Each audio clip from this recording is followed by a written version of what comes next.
Welcome to Demon School. Iruma Kun is so good. It's a shame nobody has ever read it or talked about it on YouTube.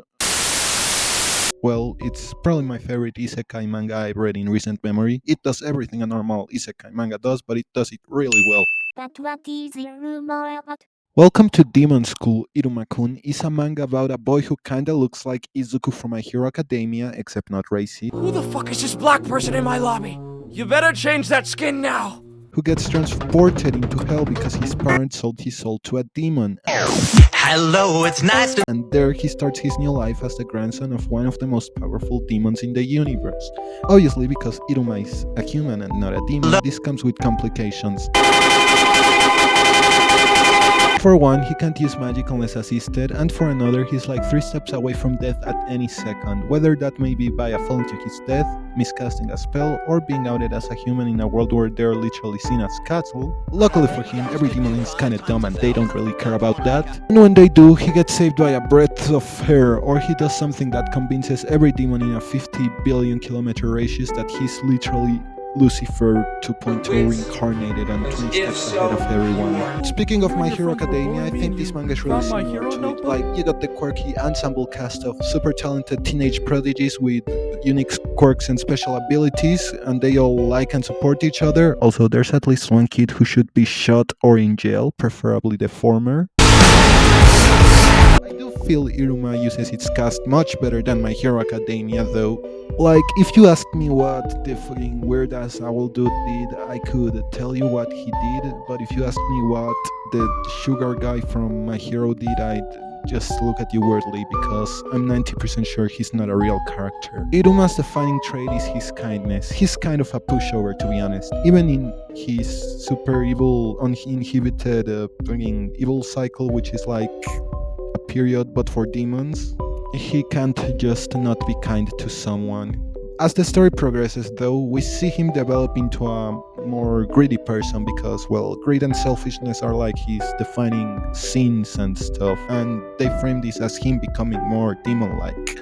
Meanwhile, his demon friends, they all become more like human-like, which means becoming a bit less selfish and more kind. It's pretty cool what they did there, and speaking of demons, let's talk about them.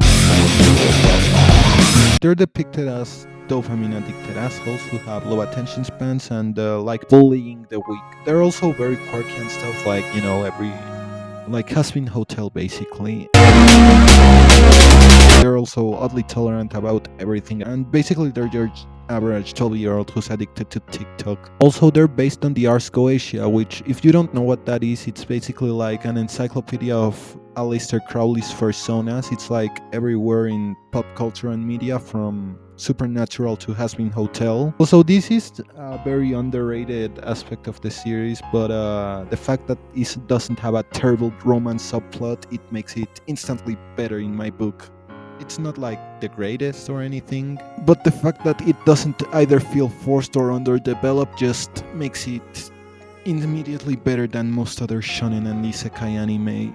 Also, it helps that Ameri is kind of a pretty fun character who doesn't just exist for the sake of being a love interest. Like, she's an actual character and stuff, and I find her pretty cute and funny. I wanted to talk about another love interest called Kiryu. I don't remember his demon name. Sure, he's more of an antagonist than a love interest, and basically he only really likes Iruma because he wants to see him despair, but you can't convince me he's not a love interest. Like, have you seen him react to Iruma doing anything? Are you telling me that's not... Well, whatever. He's also a pretty good character. Anyways, let's talk about world building. The world building is surprisingly well thought out and interesting for what it is. Basically just Harry Potter x Disgaea.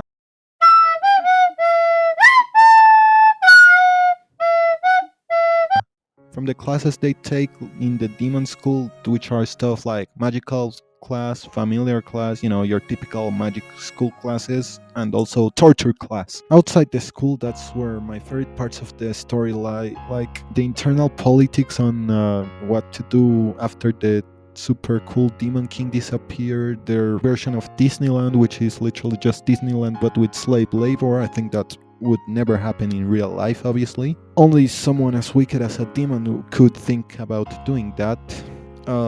They also have like idol culture there. They're called evil dolls, and they have their own violent tournament arcs to prove who's the greatest and cutest evil doll. But my personal favorite part about this series has got to be the caste system.